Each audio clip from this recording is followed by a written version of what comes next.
Buenas tardes a todos.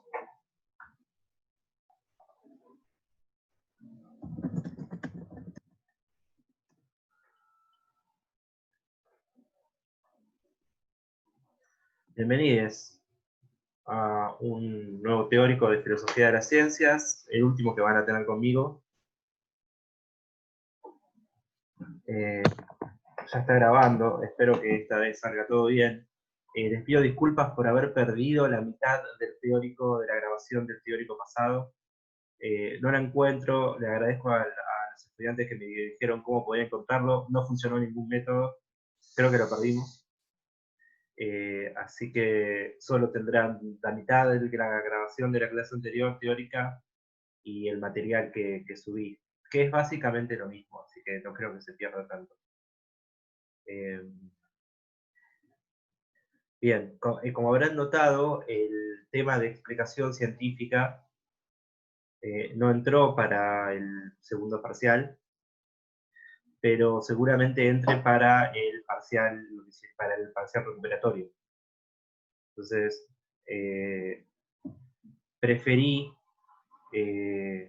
dedicar un poco más de tiempo de esta clase a repasar todos los submodelos del modelo de cobertura legal de Hempel, para que al menos ese tema esté bien claro, y le avisaré a Alejandro hasta dónde llegamos. No vamos a completar la unidad.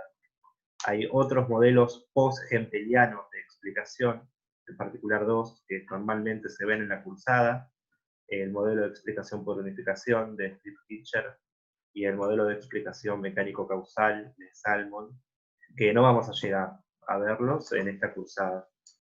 Eh, prefiero que se queden con una imagen bien clara del modelo de cobertura legal, y con eso me quedo tranquilo y que se evalúe eso en el recuperatorio. Bien. Si les parece bien, arrancamos. Entonces voy a compartirles la segunda parte del texto sobre explicación nomológico-deductiva que preparé.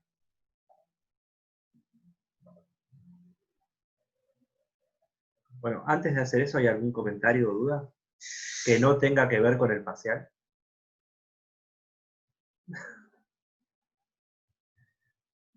Sin mencionar el tema del parcial, ¿alguien tiene dudas? Bueno, en ese caso,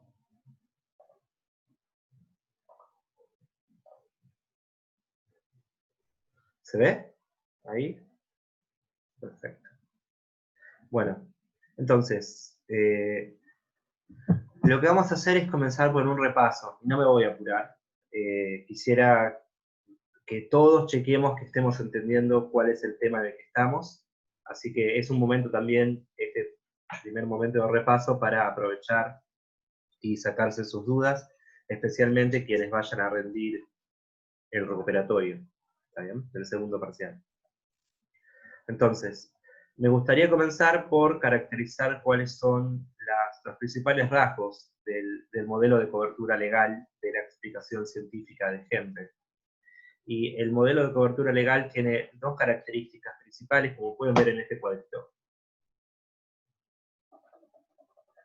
Por un lado, se trata de un modelo inferencialista, y en segundo lugar, se trata de un modelo legalista o nomologista. La idea de que se trata de un enfoque inferencialista quiere decir que para Hempel, ofrecer una explicación es ofrecer un argumento o inferencia. Esto es una concatenación de enunciados organizados en premisas y conclusión. Para Hempel, ofrecer una explicación es ofrecer un argumento o inferencia.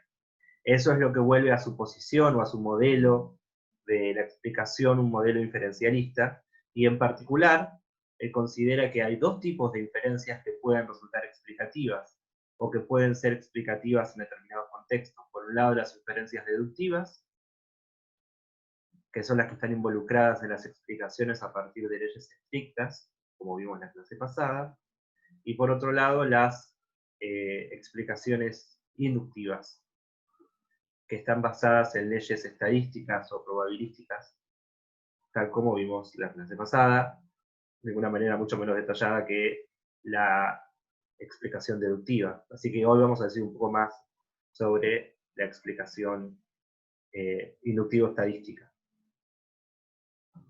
Bien. Pero fíjense que tanto las explicaciones deductivas como las explicaciones inductivas son explicaciones que podemos llamar inferenciales o que caen bajo el marco inferencialista de la explicación de Henry. Ahora, que se trate de un enfoque legalista o nomologista, quiere decir que para Hempel es una condición necesaria para la explicación científica la presencia o aparición relevante para la inferencia de leyes científicas entre las premisas de la explicación.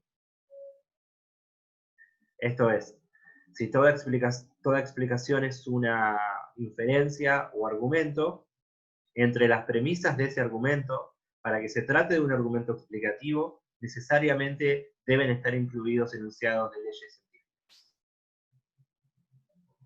De hecho, los 4 modelos de explicación o submodelos de explicación científica que Hempel sugiere surgen de la bifurcación de estas dos dicotomías. ¿Por qué? Porque a su vez el enfoque nomologista de Hempel reconoce 2 tipos de leyes que pueden formar parte del explanans de una explicación científica.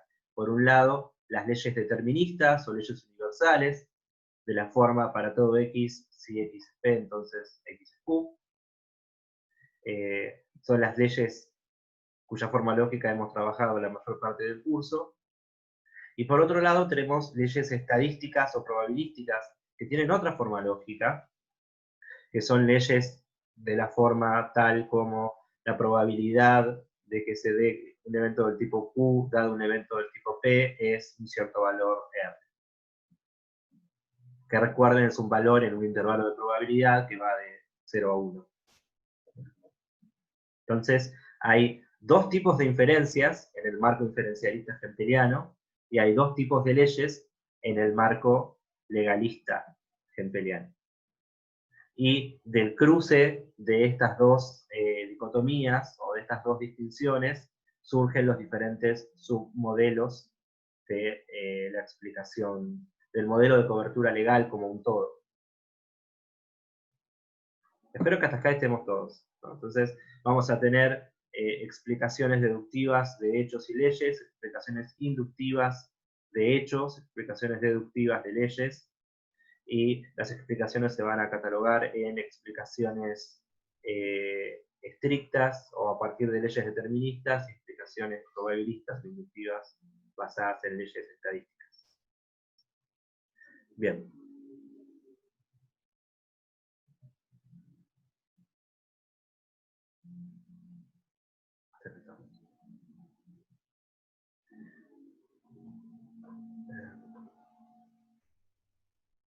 Vamos a dar un poquito más de detalle sobre esta clasificación de los submodelos de la explicación hempeliana. Estamos en el explanans, esto es en las premisas de la explicación.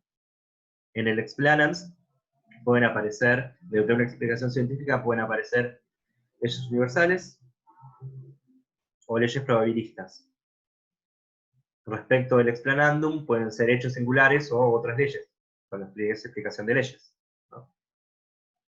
Cuando se trata de la explicación de hechos singulares a través de leyes universales, tenemos el modelo básico, que es el modelo nomológico deductivo de explicación de hechos, que se suele abreviar con la nomenclatura ND, es el modelo ND de explicación de hechos.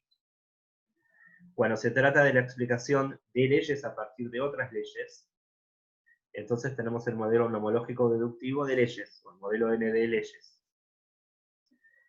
Cuando se trata de la explicación de leyes probabilistas a partir de otras leyes probabilistas, tenemos el modelo deductivo estadístico, que su nomenclatura es DS por el inglés, por statistical. Y por último tenemos la explicación de hechos singulares apelando a leyes probabilistas que nos da el modelo inductivo estadístico de explicación de hechos.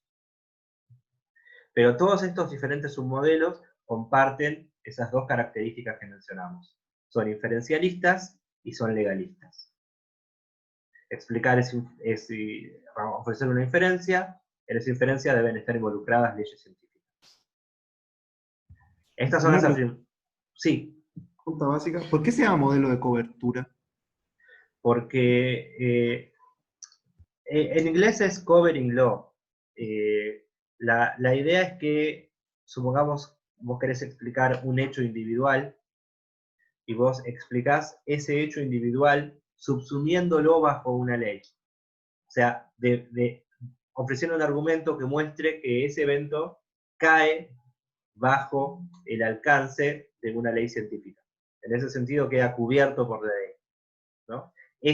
La caída de esta manzana del árbol como evento individual fechable y la caída de esa piedra de la torre como otro evento individual fechable, ambos se explican por la teoría newtoniana porque es posible ofrecer argumentos que tengan el tiempo de caída de ambos cuerpos como conclusión y entre sus premisas apelen a leyes como las leyes de la mecánica. Entonces, los diferentes eventos particulares explicados quedan cubiertos por la ley. Esa es la idea. Perfecto.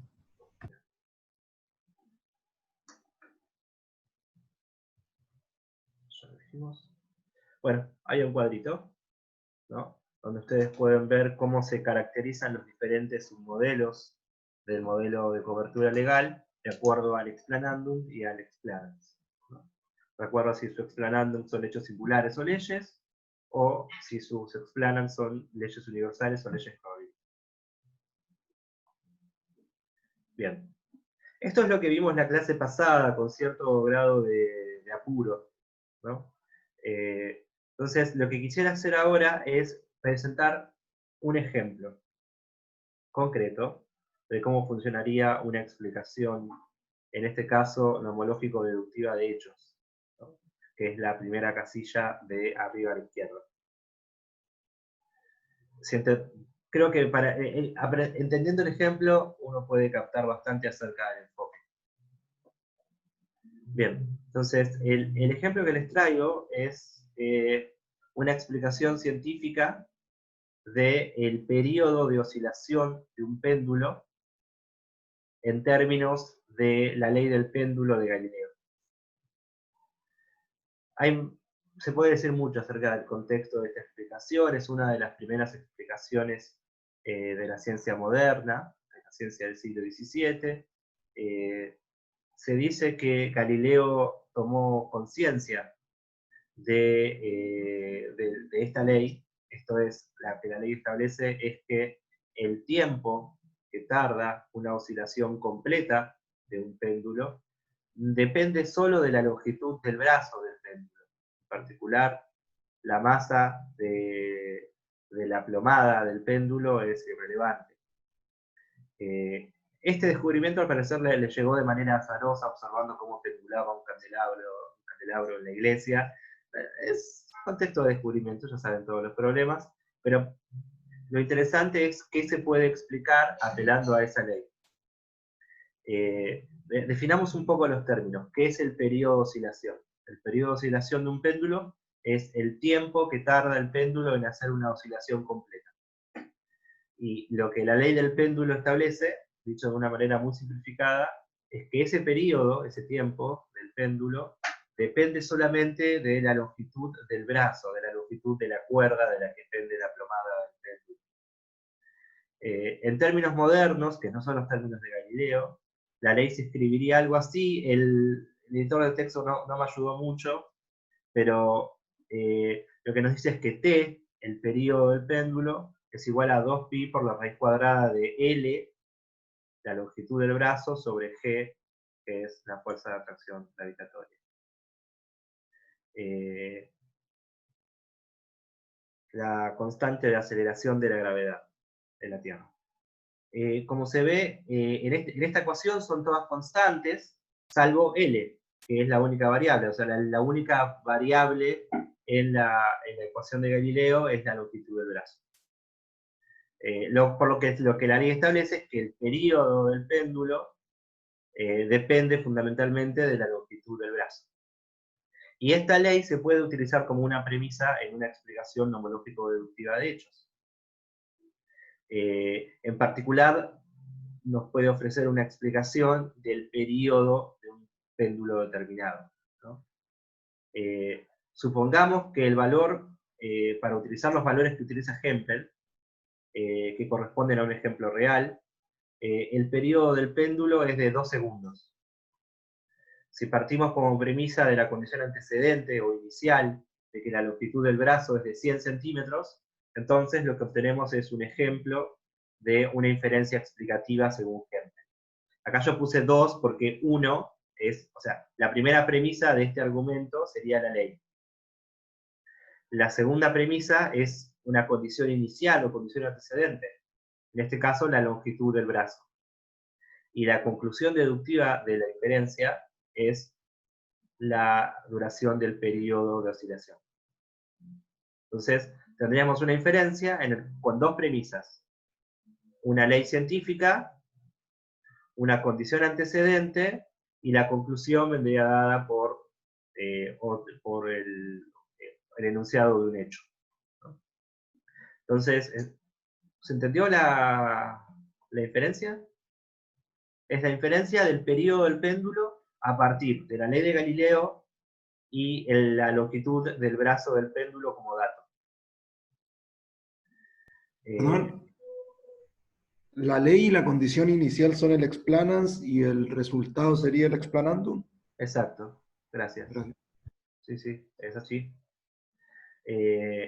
Entonces, lo que se deduce que un enunciado explanandum, que refiere a un enunciado, o sea, perdón, esto está confuso, pero básicamente lo que se establece es que un hecho particular, cuánto dura el periodo de oscilación de un péndulo, se explica apelando a un conjunto de premisas entre las cuales hay una ley científica universal. Por lo cual tenemos un ejemplo de una explicación ND de hechos. Bien, espero que se haya entendido. La idea entonces es que cuando un científico ofrece una explicación, o una científica, o una científica ofrece una explicación, lo que está haciendo es ofrecer un argumento en el cual aquello que se quiere explicar aparece como conclusión, y entre las premisas deben aparecer necesariamente algunas leyes científicas. Bueno, ahora tenemos que empezar a preguntarnos si esta propuesta, que funciona también con algunos ejemplos, como el ejemplo de las leyes dinámicas, es realmente una propuesta adecuada filosóficamente. ¿Cómo podemos encarar esa pregunta? Bueno, una manera de encarar esta pregunta, que es la que usé en la selección interna de JTP de Filosofía de la Ciencia, así que debe ser buena,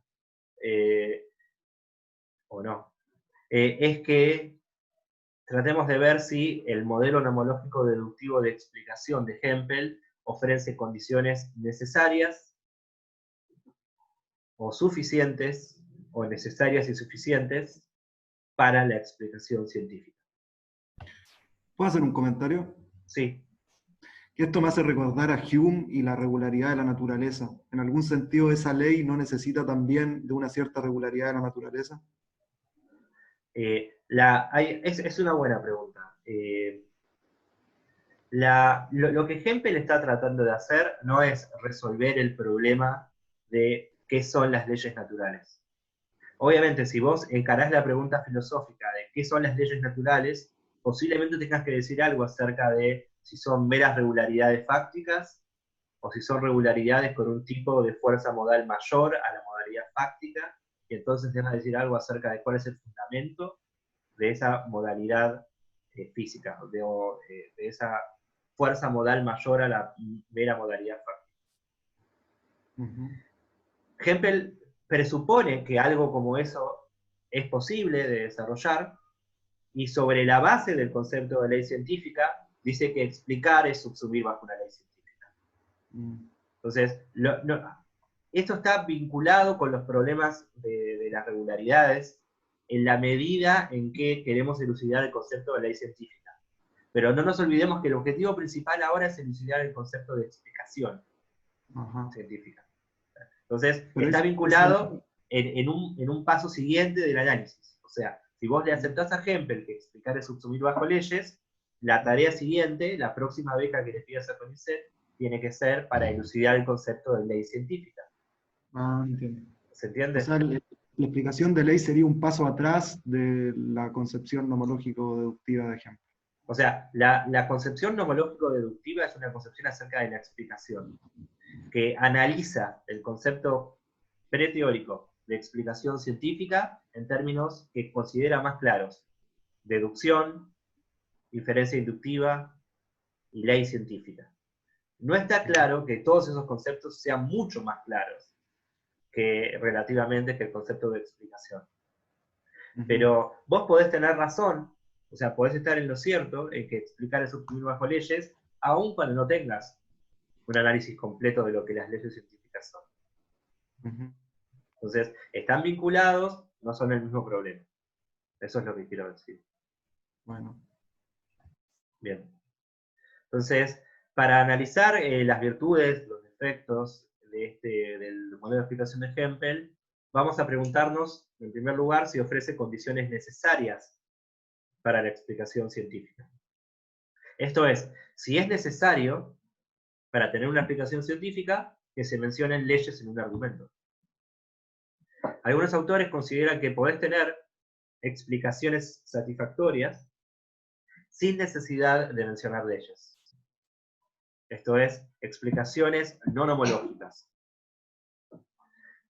Vamos a ver algunos de estos ejemplos. Dice, en este caso, o sea, cuando estamos considerando si ofrece condiciones necesarias, uno de los argumentos que se suele mencionar en contra del modelo nomológico deductivo tiene que ver con que, al menos en un sentido intuitivo o cotidiano, es posible ofrecer una explicación satisfactoria o completa de un fenómeno sin tener conocimiento de cuáles son las leyes generales involucradas en la explicación. Este argumento, que apela a lo que podemos llamar explicaciones causales singulares, fue propuesto por Scriven de manera muy temprana, en el año 1959. Recuerden que la primera versión del modelo nomológico deductivo es de 1948, del artículo de Hempel y Oppenheim, y lo que ustedes tienen para leer es del año 1965. O sea que incluso antes de la publicación de Aspectos, ya esta crítica había sido formulada al modelo. Es una crítica muy temprana. Encontré la cita de Scriven y se las traigo porque creo que lo explica de una manera bastante gráfica e ilustrativa. Dice la cita de Scriven del 59. Mientras usted trata de alcanzar el diccionario, su rodilla tropieza con el borde de la mesa y vuelca el tintero, debería decir ahí, cuyo contenido se derrama en el suelo y arruina la alfombra. Si luego se le pide una explicación de cómo se arruinó la alfombra, usted dispone de una explicación completa. Usted la arruinó al volcar la tinta. La certeza de esta explicación, dice Scriven, es primigenia. No tiene absolutamente nada que ver con su conocimiento de las leyes de la física, atinentes en este caso. Un hombre de las cavernas podría dar la misma explicación y sentirse igualmente seguro. Si se le pidiera a usted que presentara los fundamentos justificadores de su explicación, ¿qué podría hacer? No podría presentar ninguna hipótesis universal verdadera en la cual el antecedente estuviera identificablemente presente y el consecuente fuera el efecto que se quiere explicar. Esto es, toda la cita de Scriven. Lo que está diciendo es, supongamos que tenemos un hecho singular y lo explicamos causalmente. ¿Por qué la alfombra está llena de tinta? Porque volqué el tintero desde el escritorio. Una explicación causal de un hecho singular. Esa explicación, dice Scriven, es primigenia y suficiente. No hace falta remontarse a cuáles son las leyes de las cuales esta secuencia causal es un caso. quizás no existan tales leyes, quizás no haya leyes generales acerca de volcar cosas y que la superficie sobre las que caen se manche. Es raro pensar que hay una ley para todo eso. ¿Puedo hacer una consulta, Sergio? Sí, no te veo, pero sí. No tengo cámara, pero... Ok. La propuesta de Hempel no toma ciertas tesis de Aristóteles, o sea, es similar a Aristóteles en algún punto en explicar, es dar explicación de las causas, y en general siempre supone explicación de leyes. O sea, ¿tiene algo que ver? ¿Se puede hacer esa analogía o Mirá, no es ¿es tu nombre? Pablo? Pablo. Mirá, es una buena pregunta, hay que ir con cuidado, el terreno es muy pantanoso, te lo digo por experiencia. La explicación hempeliana, si tiene antecedentes filosóficos, el antecedente filosófico es John Stuart Mill.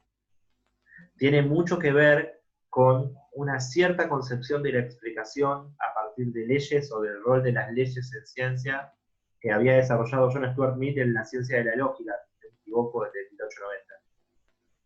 Entonces, los antecedentes son más bien empiristas. Ok. Ahora, ¿qué relación guarda? O sea, la concepción aristotélica, según la cual explicar es ofrecer la causa, en algún sentido de causa, o en varios sentidos de causa, no se lleva muy bien con el modelo hempeliano. Porque el modelo hempeliano no presupone que las leyes que explican tengan que ser leyes causales. Por lo que en el modelo hempeliano, identificar la causa no es necesario ni suficiente para la explicación científica. Okay. ¿Se ve la diferencia? Eso es muy importante, sí. Porque no tenemos tiempo, no tuvimos tiempo en esta cursada para desarrollarlo tranquilamente, pero si tuviese un teórico más, les hablaría del modelo mecánico causal que un discípulo de Hempel, Wesley Salmon, desarrolló, que es una especie de vuelta a Aristóteles, a su manera. Es un intento de reintroducir la prioridad de las causas en el análisis de la explicación. Cosa que Hempel trata de hacer todo lo contrario. Pero no tenemos tiempo para desarrollar eso ahora. Pero sí, hay un enfrentamiento entre quienes consideran desde una vertiente más empirista que explicar es subsumir bajo regularidades, y quienes desde una vertiente más aristotélica sostienen que explicar es identificar las causas. Y son como los dos grandes enfoques en pugna, te diría incluso hoy en filosofía de la explicación. Okay. Gracias. De nada, podría seguir. Me hiciste una pregunta sensible para mí. Pero dejémoslo ahí. Entonces, bueno, tenemos el argumento de Scriven, que nos dice, miren, la subsunción bajo leyes no es necesaria para la explicación. Puedo tener una explicación perfectamente aceptable sin identificar leyes, simplemente identificando la causa concreta que produjo el evento que me interesa explicar.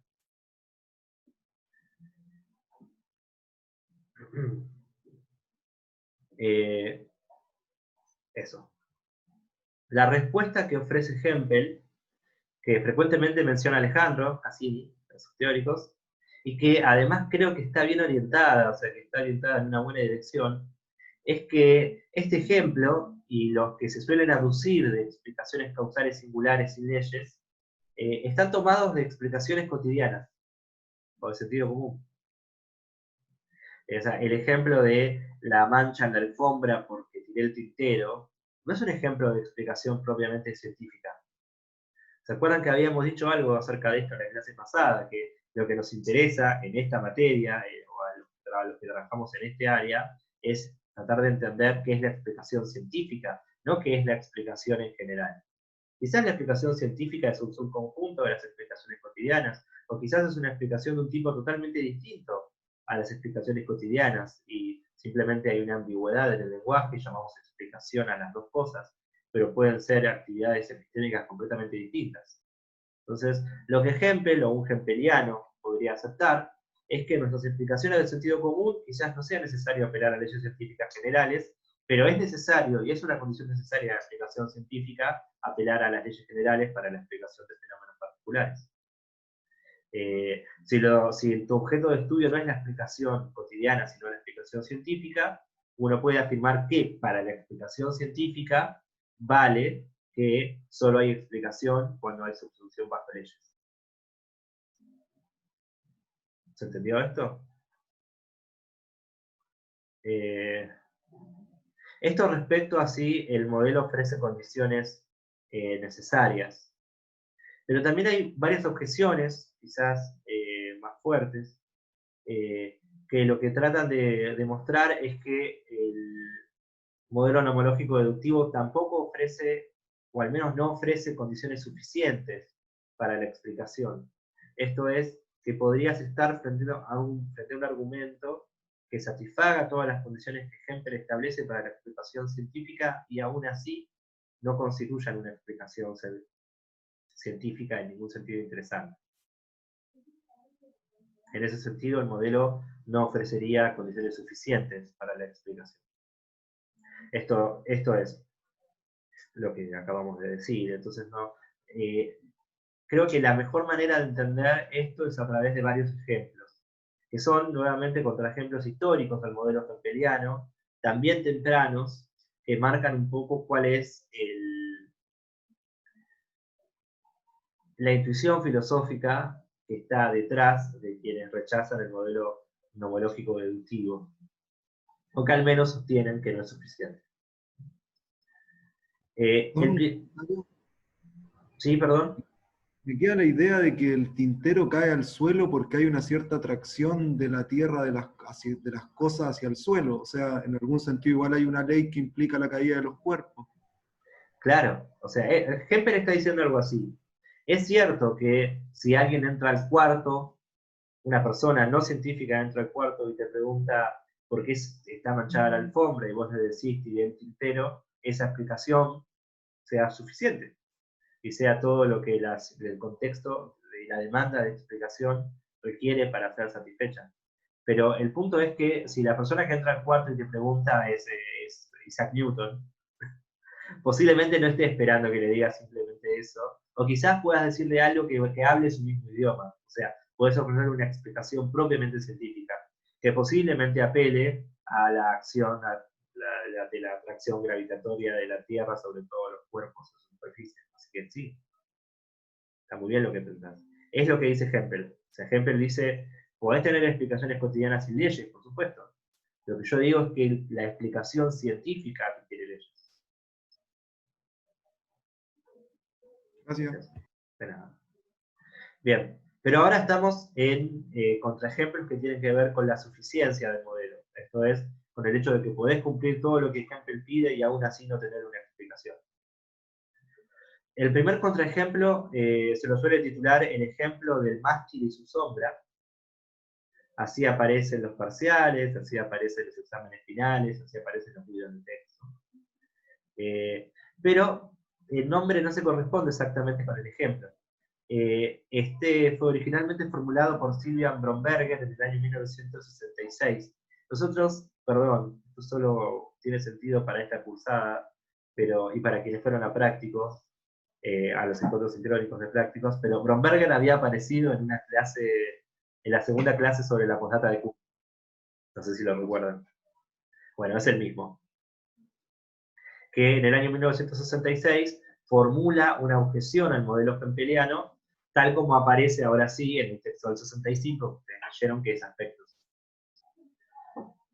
Entonces, les traigo la formulación original del problema, que no es acerca de un mástil, pero es el mismo problema. Dice Sylvian, hay un punto en la Quinta Avenida, a una distancia de m pies de la base del Empire State Building, en el cual un rayo de luz proveniente de la punta del edificio forma un ángulo de θ grados con una línea hasta la base del edificio. Esto es, tenemos una situación de trigonometría. Tenemos un punto en el suelo a una cierta distancia de un edificio y hay un rayo de luz que desde la punta del edificio hasta ese punto en el suelo forma un ángulo con un ángulo agudo con determinados grados, digamos 45 grados. Entonces, A partir de las leyes de la óptica geométrica, esto es la idea de que la luz viaja en línea recta, junto con la condición antecedente de que la distancia desde el suelo, desde el punto M en el suelo hasta el edificio es de m pies, el ángulo de θ grados, que habíamos dicho que era de 45, por ejemplo, es posible deducir que el Empire State Building tiene una cierta altura de h pies.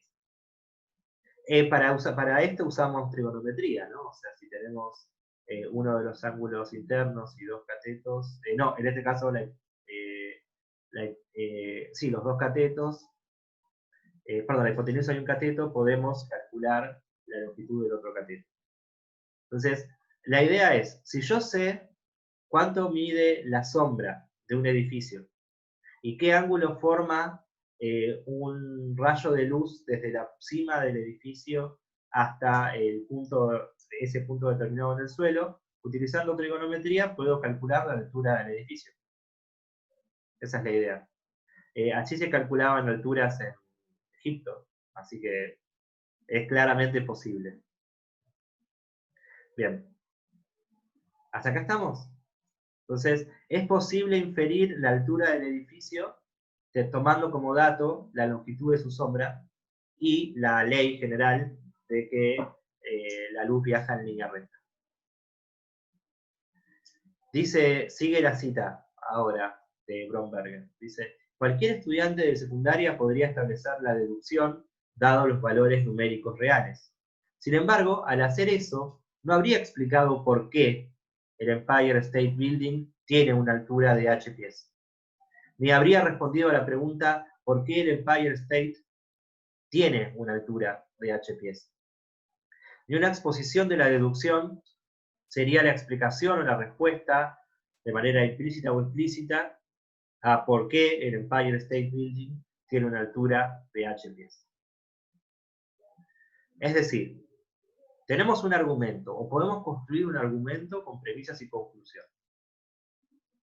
La conclusión sería que el edificio en cuestión tiene, digamos, el obelisco, para no usar el Empire State, ¿no? La conclusión sería que la altura del edificio es de h pies. Metros, si quieren también traducir eso. Entre las premisas tenemos leyes, algunas leyes, en particular leyes de la óptica geométrica, la ley de propagación de la luz en línea recta como ley científica. No solo necesitamos la ley de propagación rectilínea de la luz, que es una ley muy antigua, posiblemente griega, que se utiliza para explicar la formación de sombras, eclipses, de tipos muy antiguos, sino que además necesitamos ciertos principios trigonométricos, el teorema de Pitágoras y algunas de las funciones trigonométricas clásicas para la tangente del ángulo. Pero consideramos que se trata de principios matemáticos que no forman parte de las leyes empíricas. Recuerden que las leyes del explanans debían ser leyes empíricas o con contenido empírico, ¿no? Además de esta ley de propagación de la luz, tendríamos como condición inicial o condición antecedente de la inferencia la longitud de la sombra, m. Y a partir de las leyes y de esas condiciones antecedentes, uno puede inferir como conclusión, de manera deductiva, la altura del edificio. Sin embargo, resulta extraño pensar que la longitud de la sombra explica la altura del edificio. O sería muy extraño pensar que esta inferencia responde a una pregunta ¿por qué? Que esto nos explica por qué el edificio tiene una altura de h pies. Y sin embargo, es una inferencia que satisface todos los requisitos de la explicación nomológico-deductiva de hechos que Hempel estableció. Por lo que deberíamos contarla como una explicación nomológico-deductiva, pero intuitivamente o preteóricamente no diríamos que explicamos la altura del edificio apelando a la longitud de su sombra. Es posible calcular la altura del edificio a partir de la longitud de su sombra. Es posible predecir la altura del edificio a partir de la longitud de su sombra, pero explicamos la altura del edificio, de cualquier edificio, midiendo su sombra. ¿Se entiende el problema? Es una pregunta no retórica. ¿Se entiende el problema?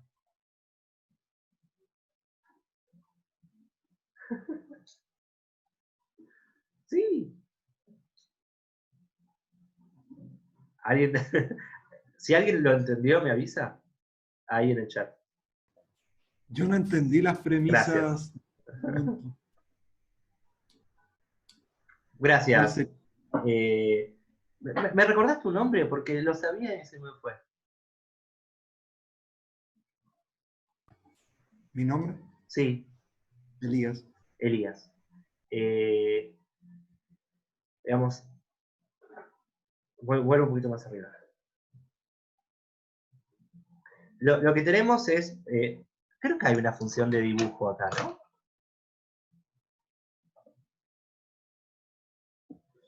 ¿Puede ser? ¿Alguno de ustedes sabe cómo usarla?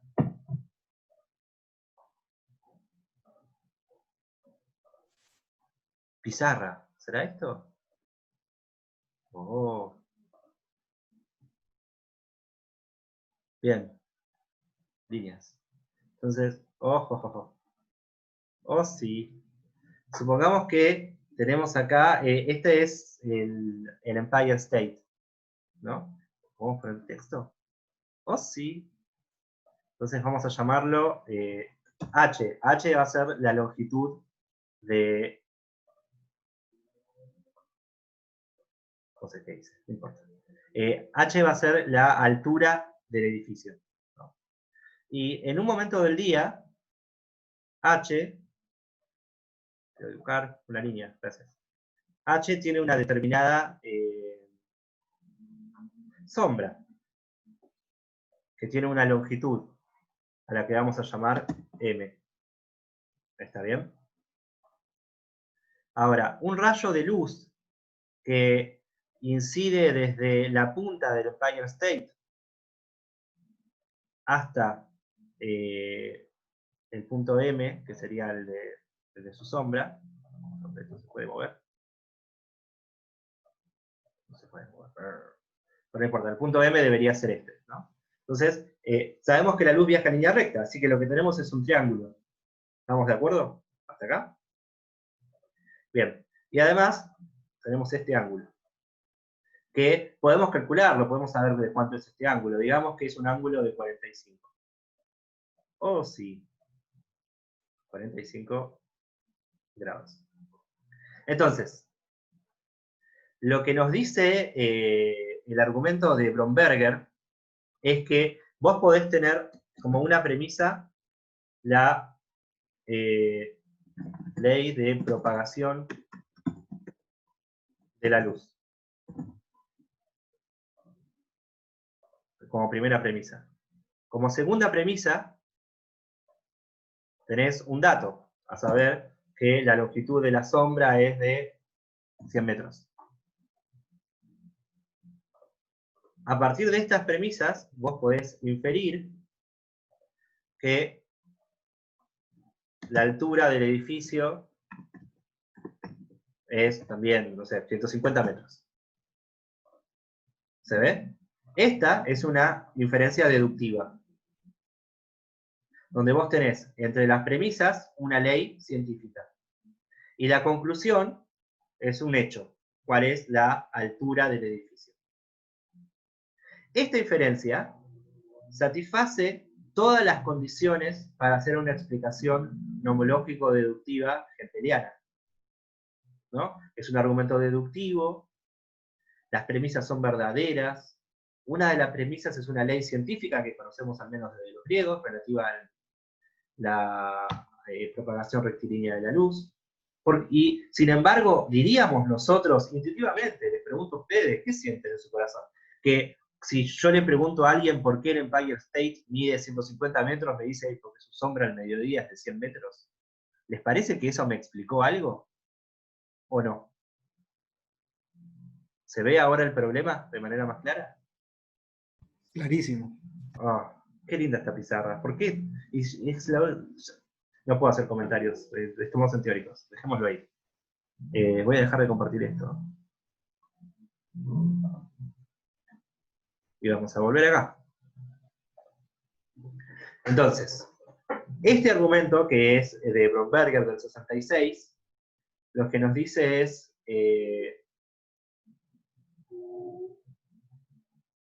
dice, es una inferencia que satisface todos los requisitos de la explicación nomológico-deductiva de hechos, pero intuitivamente o preteóricamente no diríamos que estamos frente a una explicación científica. Nadie anda por la vida, ni siquiera los científicos, explicando la altura de los edificios a través de la longitud de su sombra. Kitcher, un discípulo de Hempel, lo dice de esta manera. Para explicar por qué determinados objetos tienen determinada longitud, lo que utilizamos es una explicación de origen y desarrollo, ¿no? Bueno, hay un arquitecto que concibió el edificio y lo desarrolló y lo construyó de tal manera que mida 150 metros. Esa es la explicación de la longitud, de la altura del edificio, no el hecho de que su sombra en determinado momento del día mida tantos metros. Bien.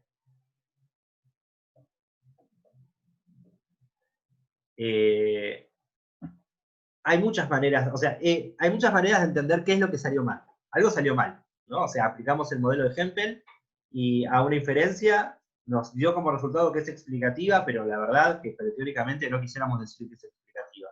Entonces, ¿qué se puede hacer?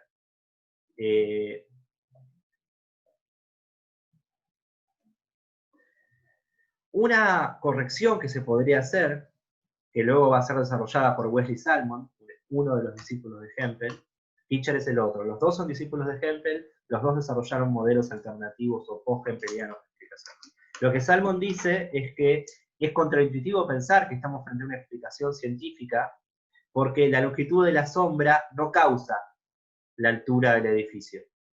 Y preteóricamente pensaríamos que las explicaciones son causales. Sin embargo, como vimos a partir de la pregunta de Pablo, Hempel, los defensores del modelo nomológico deductivo, que coinciden con los empiristas modernos, no están interesados en que todas las explicaciones sean causales, porque el concepto de causa es un concepto metafísicamente dudoso, en el sentido peyorativo de metafísico. Por lo que no puede ser una condición de la explicación que en el antecedente se nombren causas, o se refieran a causas. Porque Hempel cree no solo que no toda explicación es causal, sino que puedes identificar la causa y en la medida en que no tengas una ley bajo la cual enmarcar eso, no estás frente a una explicación. Es posible dar otro ejemplo, distinto del de el mástil y de su sombra, ahora ya entienden por qué se llama así, que es que podemos explicarlo retomando la ley del péndulo de Galileo y de la longitud del brazo. Nosotros habíamos visto, si me hacen preguntas por el chat no las puedo ver,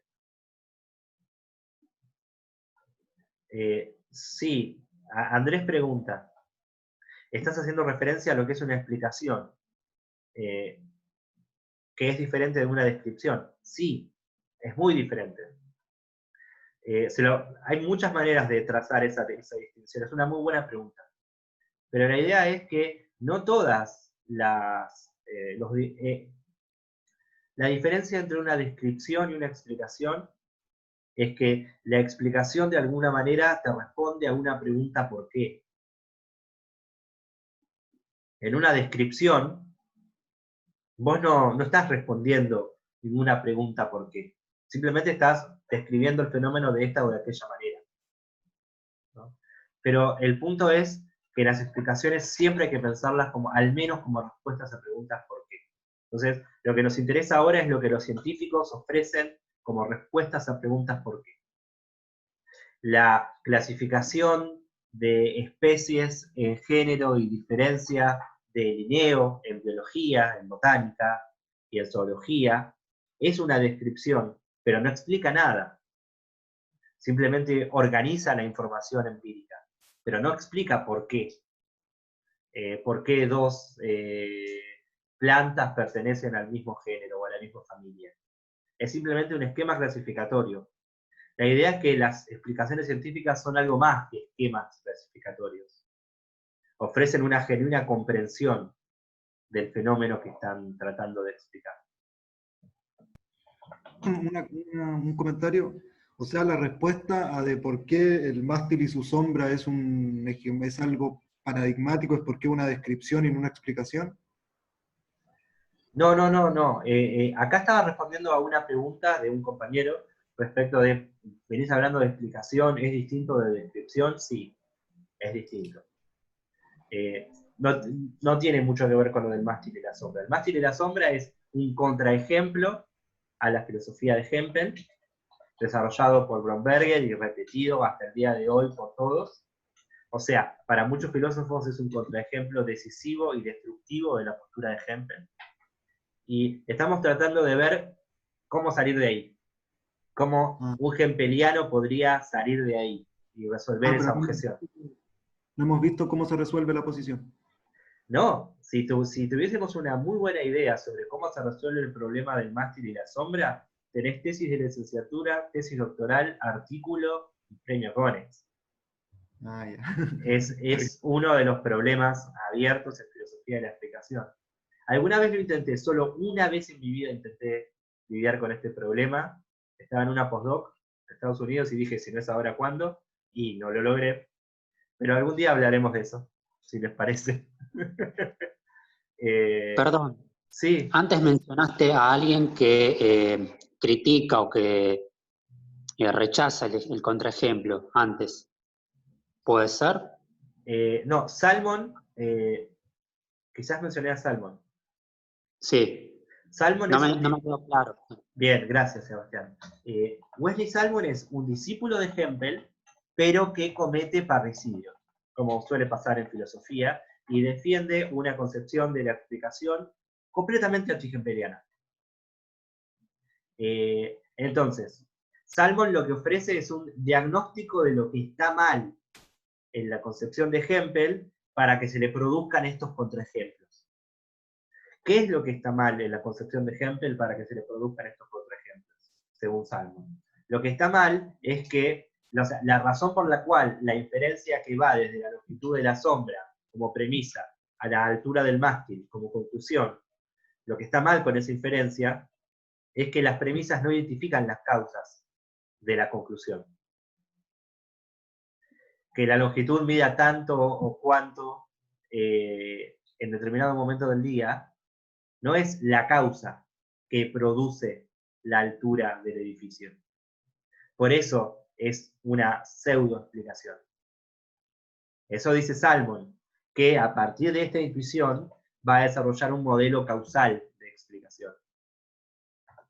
Que es el que está vigente hoy en día en gran parte de la comunidad filosófica. Pero fíjate que es un diagnóstico de lo que está mal en Hempel para que estos problemas, este contraejemplo, surjan. ¿Se entiende? Bien. Vamos a ver otro ejemplo de lo mismo, o sea, que posiblemente nos conduzca a un diagnóstico similar. Volvamos otra vez a la ley del péndulo de Galileo y a la longitud del brazo, ¿no? Nosotros habíamos visto una inferencia. Bueno, vamos a usar otra vez la pizarra. A ver si ahora ya se ve con la pizarra. Perdón, les pido disculpas. Ay, quiero borrar todo esto. Borrar. ¡Qué maravilla esto! Muy bien. Dibujar. Entonces, nosotros teníamos como primera premisa la ley del péndulo. Y como segunda premisa teníamos el dato de L, ¿no? No me acuerdo cuánto habíamos puesto como dato de la longitud del brazo. 200, ¿cuánto pusimos? 100 centímetros, 200 centímetros, ¿no recuerdan? No importa. 200 centímetros. Es un ejemplo de juguete, las cuentas pueden no dar. Y habíamos visto que la conclusión de este razonamiento era que t, el periodo del péndulo, era 2 segundos. ¿Recuerdan esto? Este es el ejemplo de explicación nomológico-deductiva correcta que vimos en la clase de hoy, ¿no? Nuevamente se cumplen todas las condiciones de la explicación nomológico-deductiva. Tenés una ley científica de las premisas, es un razonamiento demostrativo, y la conclusión se deduce de las premisas y las premisas son verdaderas. Es una explicación nomológico-deductiva correcta. Ahora, es cierto que también es posible construir esta otra inferencia. Miren, la primera premisa es la ley de péndulo.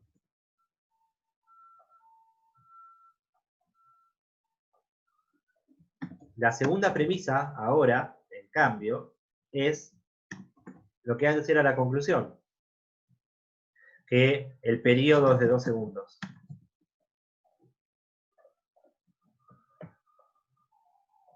A partir de estas dos premisas, es posible concluir, por ejemplo, que la longitud del brazo es de 200 centímetros. Ahora, fíjense, estas dos inferencias son estructuralmente idénticas. Pero en esta segunda inferencia, yo concluyo cuál es la longitud del brazo, tomando como premisa cuál es el periodo de oscilación del péndulo como un todo.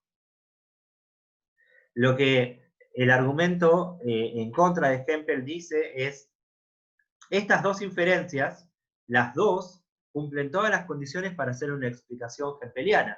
Y sin embargo, la de la derecha, nos parece explicativa. ¡Ah, qué maravilla esto!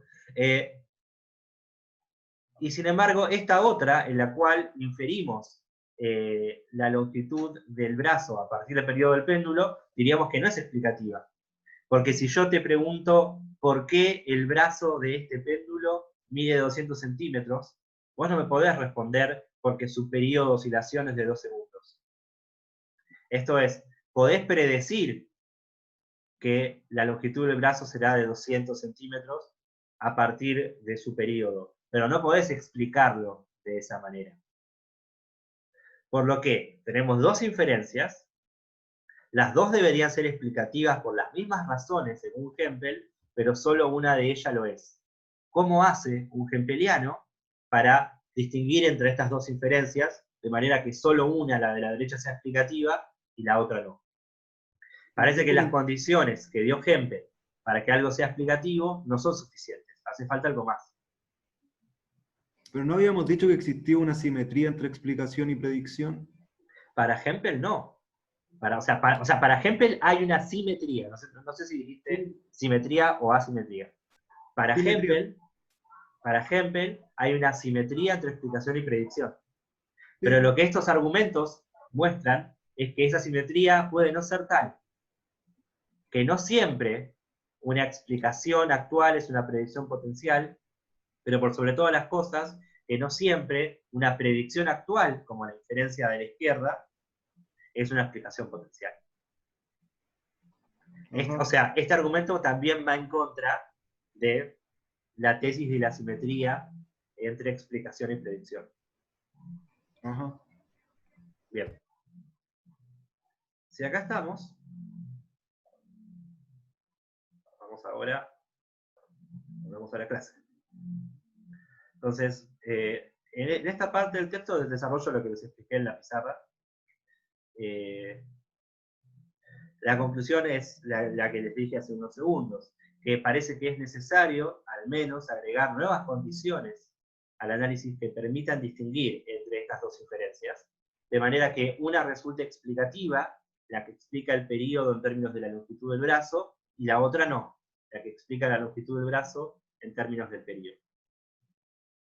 Bien, estos son los problemas más importantes que presenta la explicación nomológico-deductiva de hechos.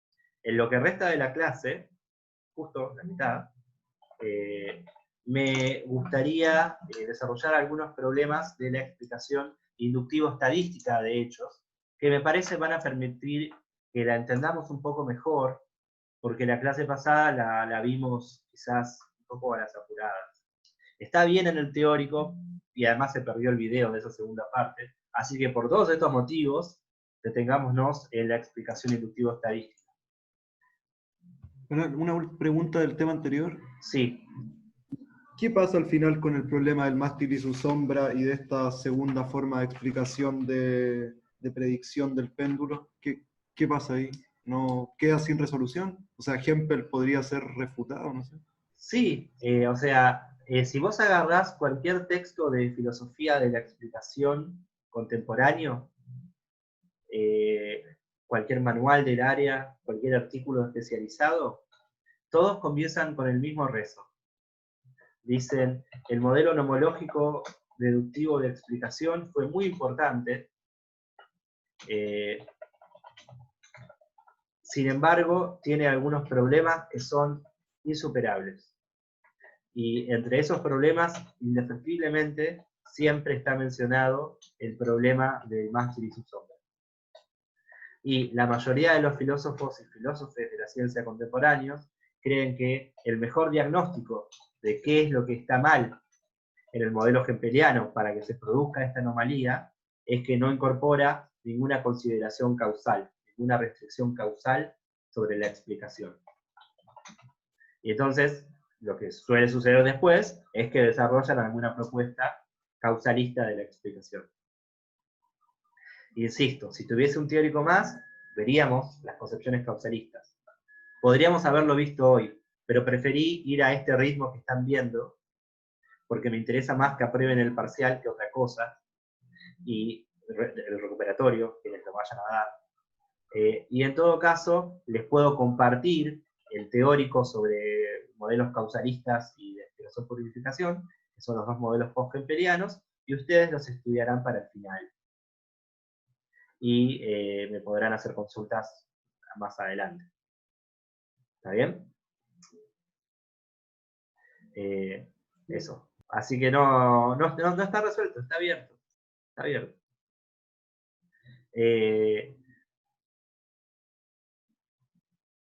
Esta es la lectura optimista, porque yo soy bastante hempeliano. Una lectura pesimista te diría que el modelo está muerto. Yo digo simplemente que el problema está abierto y no se le ha encontrado una solución. Eso quiere decir que soy de los hempelianos. Bien. Entonces, pasemos ahora al otro submodelo, que es el modelo de explicación inductivo-estadística de hechos. Al igual que hicimos con el modelo de explicación nomológico-deductivo de hechos, vamos a comenzar con un ejemplo para consolidar conceptos. Es un ejemplo de juguete, no es un ejemplo genuino de la ciencia, está tomado de la medicina, y luego veremos qué problemas se plantean. Entonces, lo primero es que tenemos que recordar a lo que vimos en la clase pasada, que es cuál es la forma básica, la forma lógica básica de las leyes estadísticas o probabilísticas. Y que en general la forma básica de estas leyes es la siguiente, la que tienen acá, ¿no? La probabilidad de que un individuo pertenezca a la clase Q, dado que pertenece a la clase P, es un cierto valor R sub 1 que va entre 0 y 1. ¿No? O sea, la probabilidad de que un cuervo sea, de que este individuo sea cuervo, dado que es negro, es cierto valor, 0.9. Afirma que la probabilidad de que un individuo pertenezca a la clase Q, condicional a la pertenencia de un individuo a la clase P, es igual a un cierto valor R, que convencionalmente estipulamos entre un valor entre 0 y 1, donde 0 es totalmente improbable y 1 es la absoluta certeza respecto de la ocurrencia. Entonces, un enunciado de ese tipo se lee de la siguiente manera. La probabilidad de que un individuo pertenezca a la clase Q, dado que pertenece a la clase P, es el valor R.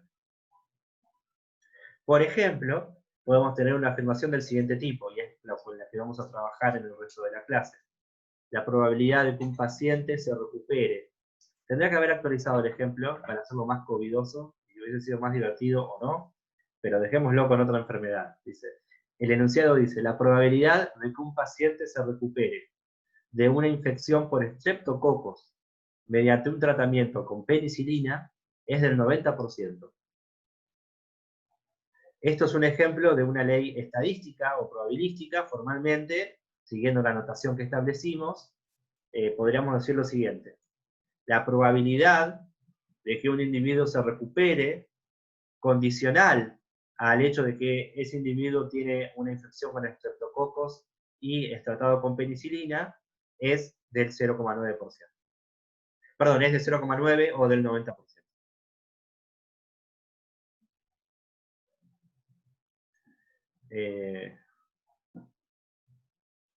A partir de este tipo de generalizaciones, ¿se entendió? ¿Se entendió la ley estadística? A ver si alguien hace algo como un parecido a una reacción. ¿Se entendió?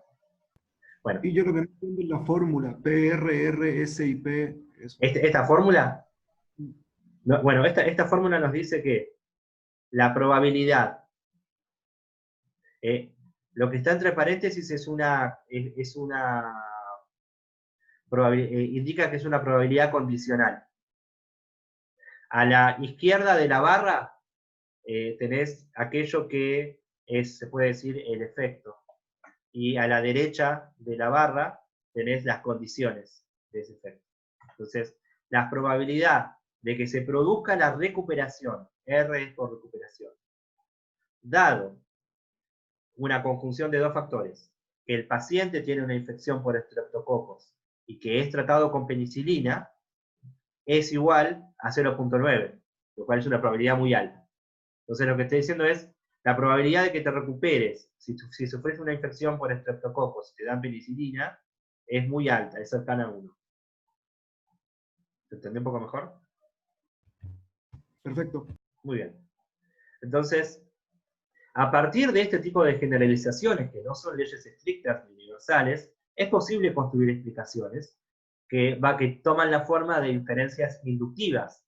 No van a ser inferencias demostrativas, pero vamos a tener explicaciones inductivas. Según el modelo inductivo estadístico de Hempel, la inferencia tendría la siguiente forma. Fíjense que lo que tenemos acá es un argumento. Tengo una doble línea de inferencia para indicar que se trata de una inferencia no demostrativa, lo cual quiere decir que las premisas pueden ser verdaderas y eso no garantiza la verdadera conclusión. Eso es una inferencia no demostrativa. Entonces, puede ocurrir que las premisas sean verdaderas y la conclusión sea falsa. Veamos cuáles son las premisas, por lo tanto, el explanans de una explicación inductivo-estadística. En la primera premisa lo que tenemos es la ley estadística que acabamos de mencionar, ¿no? La probabilidad de recuperarte, dado que estás infectado y te dan penicilina, es 0,9. Ahora, en la segunda premisa se establecen condiciones iniciales o antecedentes. En este caso, Juan, el individuo J, Juan Pérez, sufre una infección por penicilina, por estreptococos, y se le administra penicilina, ¿no? Entonces, ¿qué podemos concluir? ¿Qué podemos concluir de Juan? ¿Sí? Sabemos que se cumple esa ley y también se cumple que él tuvo la infección y se le dio penicilina. Bueno, podemos concluir que Juan se recuperará, o que Juan se recuperó.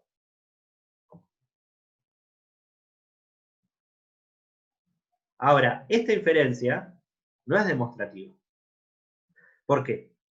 Porque podría ser verdadero que esta ley es así, que el 90% de los pacientes infectados, tratados con penicilina se recuperan. Podría ser que Juan fue infectado y tratado con penicilina y aún así que no se recupere. Es completamente posible. Por lo tanto, la inferencia no es demostrativa. Las premisas pueden ser verdaderas y la conclusión puede ser falsa. Y sin embargo tenemos una explicación. Hay una aclaración un poco específica, pero muy importante. Y es, ¿qué es lo que es probable? Muchas veces en los exámenes finales, cuando se presenta la estructura de una explicación inductiva estadística, los estudiantes nos dicen que la conclusión es que hay un 90% de probabilidades de que Juan se recupere. Y no, eso no está bien. Porque la probabilidad no caracteriza a la conclusión, sino que caracteriza a la inferencia en sí misma, a la inferencia inductiva misma. Es la probabilidad de que la conclusión sea verdadera dadas las premisas. En este sentido, es un tipo de probabilidad epistémica. Entonces, Lo que se explica es que Juan se recupera, se recuperó o se recuperará. Y se lo explica mediante una inferencia que es ella misma probabilística o inductiva. Y algunas de sus premisas son leyes probabilistas, pero no es una conclusión probabilista. ¿Se entiende la diferencia? Bien. No muy bien. Yo no lo entendí muy bien. Digamos, tenemos esta inferencia. Volvamos a esta inferencia. Fíjate que tenés una primera premisa que por su forma lógica ya sabés que es una ley estadística. Y tenés una segunda premisa que es una conjunción de condiciones antecedentes. Entonces, si vos tenés estas premisas, ¿cuál es la conclusión del argumento? Un error muy común es sostener que la conclusión del argumento es que hay un 90% de probabilidades de que Juan se recupere. Pero esa no es la conclusión del argumento. Si te fijas acá, la conclusión del argumento no es un enunciado probabilístico. La conclusión del argumento es Juan se recupera. Lo que es estadístico o probabilístico es la inferencia.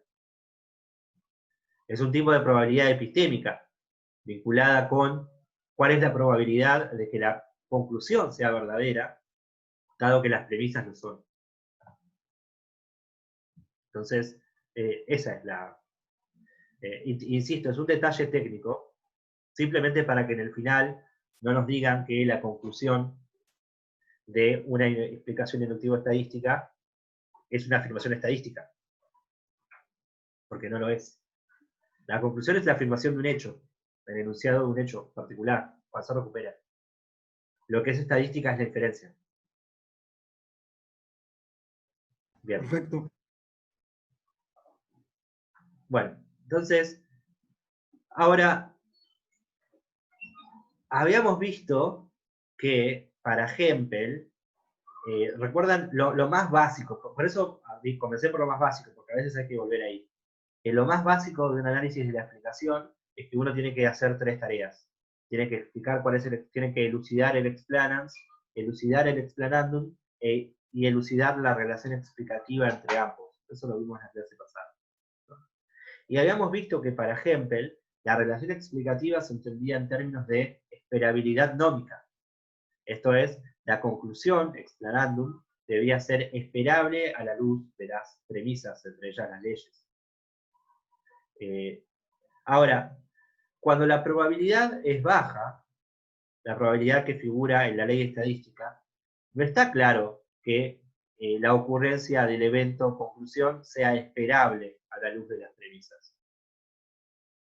Entonces, Hempel se ve obligado a establecer un requisito respecto de cuál es la probabilidad que caracteriza a una explicación inductivo-estadística, a una inferencia inductivo-estadística que es explicativa.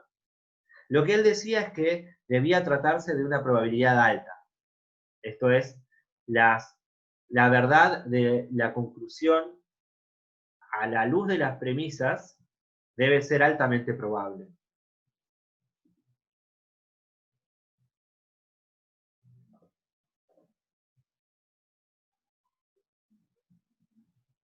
No entiendo, Pablo, qué me estás preguntando. Lo que voy es, supongamos que vos tenés la premisa, uno que sería el enunciado probabilístico, el antecedente, vos no podés concluir no RJ. Ya vamos a llegar a eso. Ese es uno de los problemas. Si me esperás un ratito, llegamos. Okay. Está muy bien lo que estás pensando. Ya vamos a llegar. Por ahora estamos tratando de entender un ejemplo. Una vez que sé que todos están con el ejemplo, pasamos a los problemas. Ese es el método de hoy. Vos ya estás en los problemas. Bien. Entonces, volviendo. El ejemplo establece el requisito de que la probabilidad de la conclusión a la luz de las premisas debe ser alta. Pero también habíamos mencionado en la clase pasada que era bastante vago respecto de lo que quería decir una probabilidad alta, ¿no? Él imaginaba que obviamente tenía que ser una probabilidad superior al azar.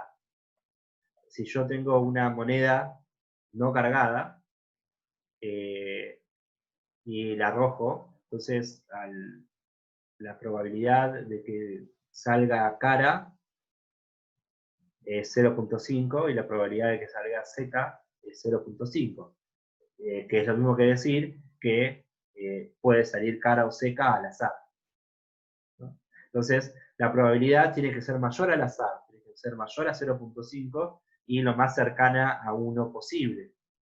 Eso es lo más preciso que uno va a obtener como aclaración leyendo Hempel. Bien, ¿estamos hasta ahí? Si se entendió hasta ahí, vamos a ver una primera crítica, que esta fue desarrollada por su discípulo, que ya lo mencionamos, que es Wesley Salmon. Salmon ofrece una serie de contraejemplos que muestran que podemos tener una explicación genuina, inductivo-estadística, aun cuando no se satisfaga este requisito que establece Hempel de alta probabilidad. Lo que afirma en particular es que podemos tratar una inferencia en la cual la probabilidad de la conclusión dada las premisas sea baja, y que sin embargo, teóricamente o intuitivamente se trata de una inferencia explicativa. Vamos a ver un ejemplo. Esto es, podemos tener explicaciones inductivo-estadísticas genuinas de baja probabilidad. Eso es lo que dice Salmon, en contra de Hempel. Vamos a ver un ejemplo. Dice, supongamos que este mismo paciente, Juan Pérez, sufrió un determinado síndrome porque tomó este medicamento, pero que la probabilidad de desarrollar el síndrome como efecto colateral de la toma del medicamento es muy baja, es del 1%. Por ejemplo, dice, uno de los efectos secundarios de la toma de penicilina, muy poco frecuente, es la lengua negra vellosa.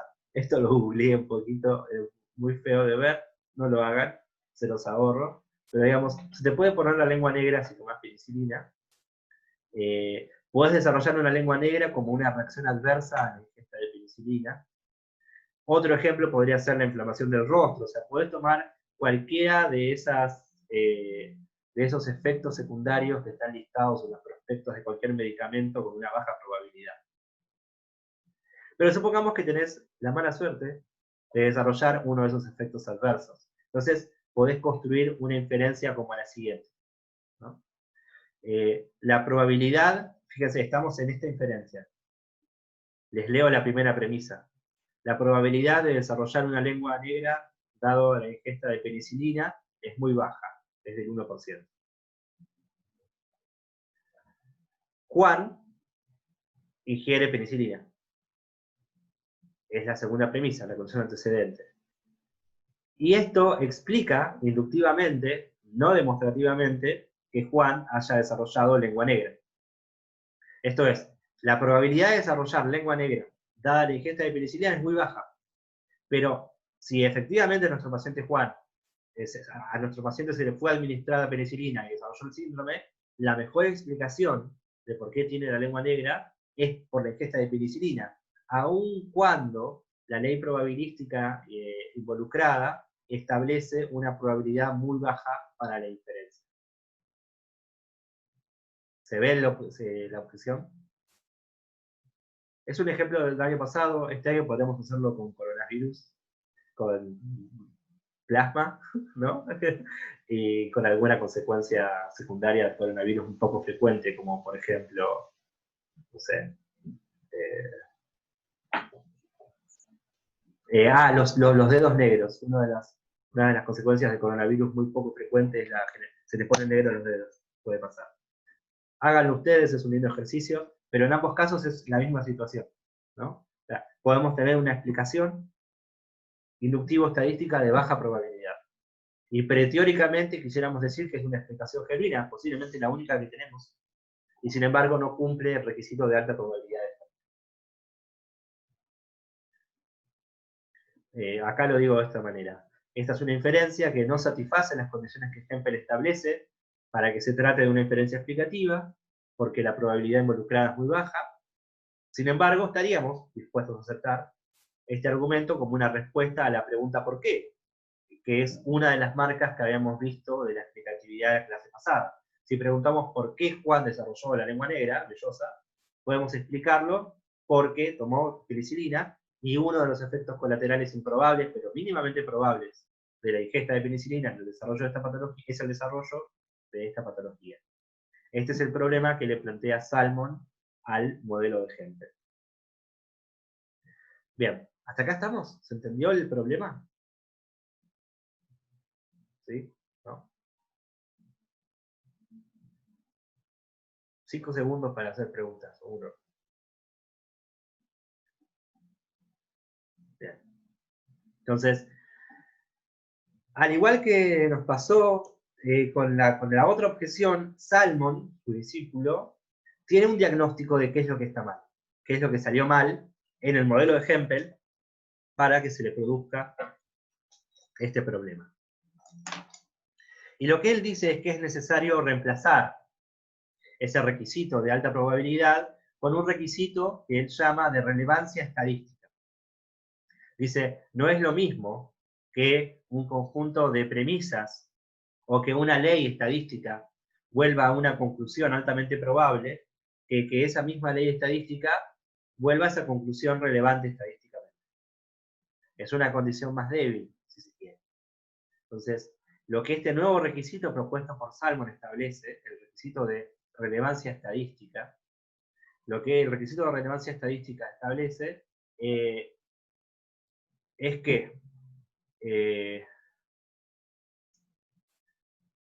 vamos a verlo con el ejemplo y luego vamos a ver la formulación lógica general. Dice,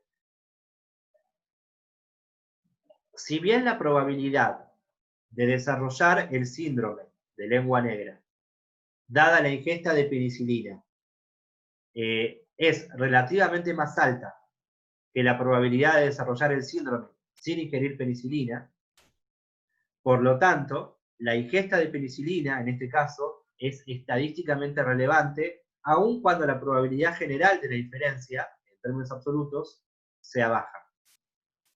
Entonces la idea es, no tenemos que comparar el desarrollo de la lengua vellosa solo sobre la probabilidad de desarrollarlo en lo absoluto, sino de manera comparativa con la no ingesta de penicilina. Entonces la idea es la probabilidad de desarrollar lengua vellosa dada la ingesta de penicilina tiene que ser mayor que la probabilidad de desarrollarla sin la ingesta de penicilina. Eso vuelve a la ingesta de penicilina estadísticamente relevante, aun cuando no vuelva altamente probable el efecto adverso. La probabilidad de desarrollar el síndrome dada la ingesta del remedio es mucho mayor que la probabilidad de desarrollar el síndrome dada la no ingesta del remedio. Obviamente, esta inferencia es explicativa, aunque falible, pero tiene la consecuencia interesante de que si uno realizase un experimento controlado, un ensayo clínico con dos grupos, un grupo experimental y un grupo de control, entonces la frecuencia con la cual se producirían casos del síndrome sería mayor en el grupo experimental que en el grupo de control. Eso es todo lo que afirma el requisito de relevancia estadística. Creo que había una pregunta. Pablo, o sea, ¿habría asimetría entre la explicación y la predicción? Y sí, muy bien. No sé esto, o sea, seguro que con Salmon se quiebra la simetría. Seguro. ¿No? Pero en este caso, no es tanto una objeción a eso, es solo una objeción a la idea de que, porque también puedes tener predicciones de baja probabilidad. Digamos, podrías conservar la simetría. No sé si tiene que ver con eso. Pero sí tiene que, o sea, va en contra del requisito de esperabilidad nómica. Eso seguro. Así que posiblemente estés bien encaminado. Lo más interesante de esto, de esta modificación, es que mientras el requisito de alta probabilidad es un requisito absoluto, el requisito de relevancia estadística es un requisito contextual o relativo. Eso se explica de esta manera. Con Hempel habíamos visto que un explanans explica un fenómeno cuando lo vuelve esperable nómicamente. Mientras que el requisito de esperabilidad nómica es un requisito absoluto, el requisito de relevancia estadística lo que hace es relativizarlo a un contexto. El fenómeno ya no es esperable o no esperable absolutamente, sino en relación a determinadas clases de contraste relevantes. Entonces, vos ya no preguntás si la penicilina es relevante para el desarrollo de lengua vellosa o lengua negra, sino si es más relevante que la no ingesta de penicilina. Por lo que el requisito de esperabilidad nómica no es que se abandona. Por eso se puede conservar la simetría, Pablo. Pero sí se relativiza a un determinado contexto de clases de referencia. De manera que una inferencia inductivo-estadística será explicativa o no de acuerdo a la clase de referencia que tomes para contrastarlo. O sea, para comparar la incidencia de los factores en el explanans o no. Entonces, lo que estoy diciendo simplemente es esto. Si vos pedís que la inferencia en una explicación inductivo-estadística tenga una probabilidad mayor al azar, lo más cercana a 1 posible, muchas inferencias inductivo-estadísticas de baja probabilidad quedan excluidas como explicaciones. Si, como propone Salmon, reemplazás ese requisito de alta probabilidad absoluto por un requisito de relevancia estadística relativa a determinadas clases de contraste, entonces podés lograr que todas esas diferencias inductivas de baja probabilidad sean explicativas. El costo que pagás es que ahora ser explicativo o no depende del contexto que definas. Y esa no es una modificación menor. Bien, ¿estamos hasta acá? En ese caso pasaríamos al último problema que me gustaría desarrollar hoy, que es muy importante, se suele evaluar en los parciales, se suele evaluar en el final. Si tu final no está yendo bien, o sea, el final de la materia son 3 preguntas, bueno, al menos eran en la antigua normalidad, habrá que ver cómo son ahora cuando ustedes rindan en diciembre, pero son 3 preguntas y el profesor titular te deja elegir el primer tema. Si eligiendo el primer tema tu respuesta es un poco floja, una de las típicas preguntas que te van a hacer es esta. ¿En qué consiste el problema de la ambigüedad de la inferencia inductiva en la explicación inductivo-estadística? Por eso me gustaría dedicar este tiempo que nos queda juntos a explicarles este problema más que a hablarles de lo que viene después, que quedará para otra ocasión, en otras circunstancias. Ustedes pueden verlo y yo le voy a subir material sobre el resto. Pero veamos esto ahora. Entonces, este es un segundo problema para la explicación inductivo-estadística de hechos. Se lo llama el problema de la ambigüedad de la inferencia inductiva, a veces simplemente el problema de la ambigüedad explicativa. Vamos a ver en qué consiste. Tiene que ver con lo que había mencionado Pablo hace un rato. Hay una primera explicación o elucidación de este problema en la obra de Hempel. Así que lo primero que vamos a hacer es leer una cita que está en Aspectos. Dice Hempel: por consiguiente, para que una explicación probabilística propuesta con explanans verdadero, que confiere la casi seguridad a un suceso particular, esto es, para cada explicación probabilística propuesta, habrá a menudo un razonamiento rival de la misma forma probabilística y con premisas igualmente verdaderas, que confiere la casi seguridad a la no producción del mismo hecho. Y toda explicación estadística de la producción de un suceso debe parecer sospechosa, si existe la posibilidad de una explicación igualmente correcta, desde los puntos de vista lógico y empírico, de su no producción.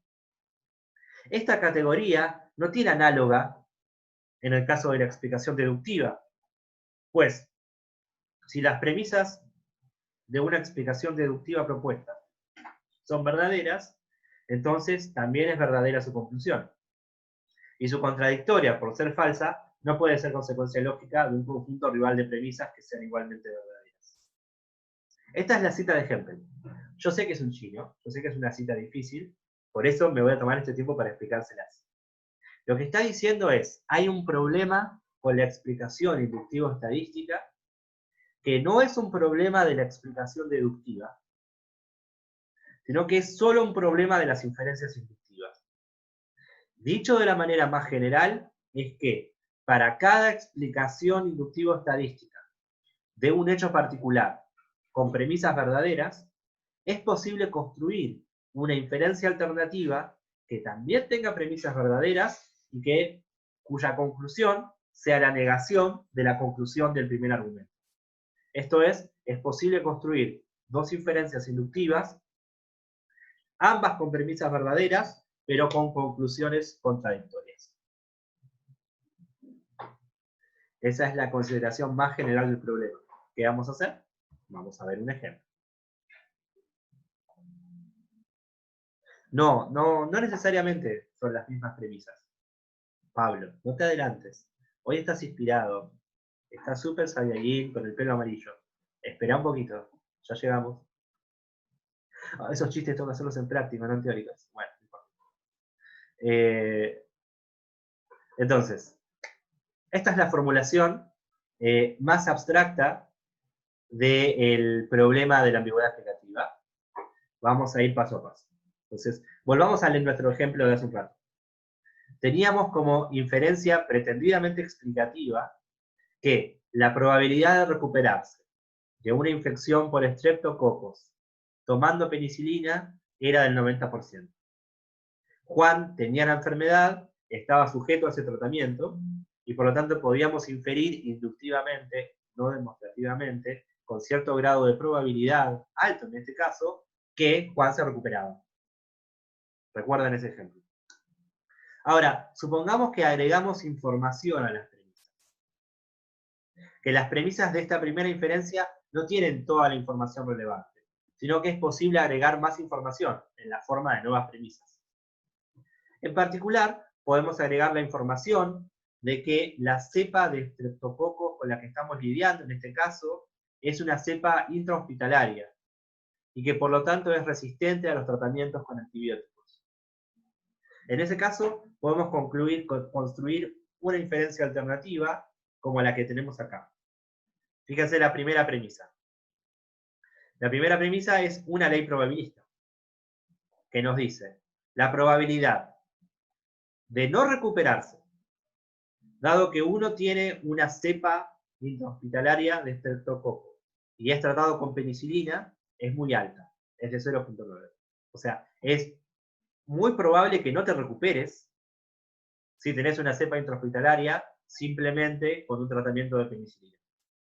Eso es lo que nos dice la primera premisa, que es una ley estadística. En las condiciones iniciales tenemos que Juan tiene una cepa intrahospitalaria de estreptococo y que es tratado con penicilina. ¿Qué puedo concluir inductivamente, no demostrativamente, a partir de estas premisas?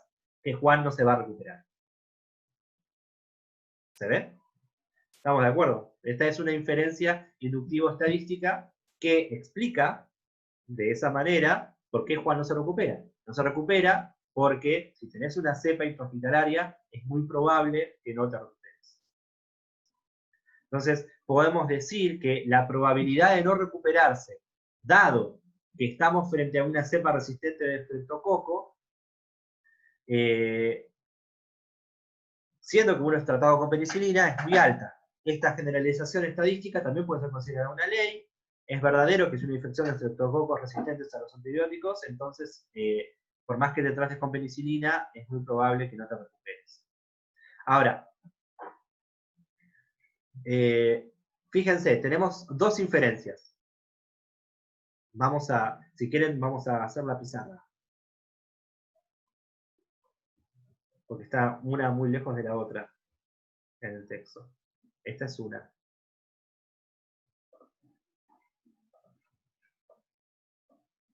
A ver si funciona.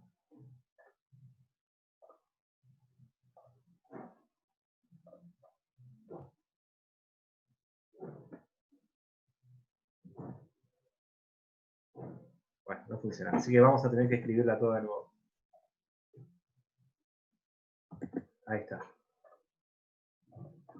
La probabilidad de recuperarte. ¿Están todos ahí? Primera premisa. La probabilidad de recuperarte, dado que tuviste una infección con estreptococos y te dieron penicilina, era de 0.9.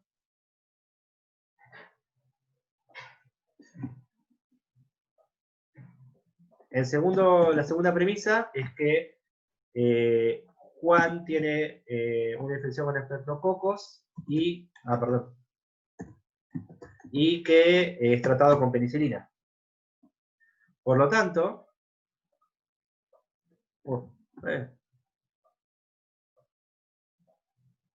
la conclusión no demostrativa de nuestra inferencia es que Juan se recupera.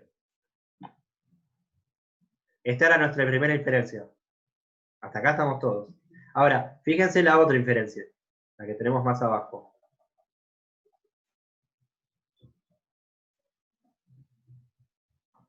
Acá.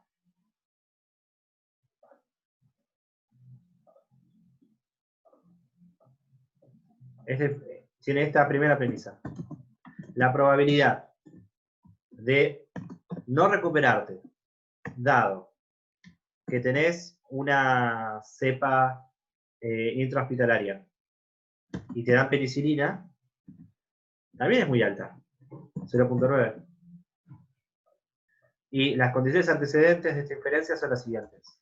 Juan tiene una cepa intrahospitalaria y es tratado con penicilina. Por lo tanto, ¿qué puedo inferir nuevamente de manera no demostrativa?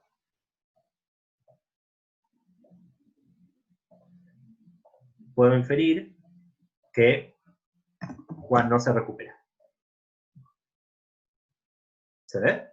Entonces, tenemos una situación muy interesante. Fíjense, tenemos dos argumentos o inferencias. Las conclusiones, estas dos inferencias cumplen todas las condiciones de la explicación inductivo-estadística de Hempel. ¿Por qué? Porque entre las premisas tenemos leyes estadísticas. En este caso tenemos esta ley estadística y en este otro tenemos esta otra ley estadística. Y todas las premisas son verdaderas. Ahora, la conclusión de la primera inferencia es Juan se recupera. Y la conclusión de la segunda inferencia es la contraria, que Juan no se recupera. ¿Se ve? Entonces tenemos un problema. Porque parece que el modelo inductivo estadístico de explicación es tan laxo que es posible, como dice Hempel, que para cada inferencia explicativa inductivo-estadística que tengamos, es posible construir una alternativa con premisas igualmente verdaderas, pero con la conclusión incompatible con la primera. ¿Se entiende ahora un poco más? ¿Dudas? Volvemos acá. Una consulta. Sí.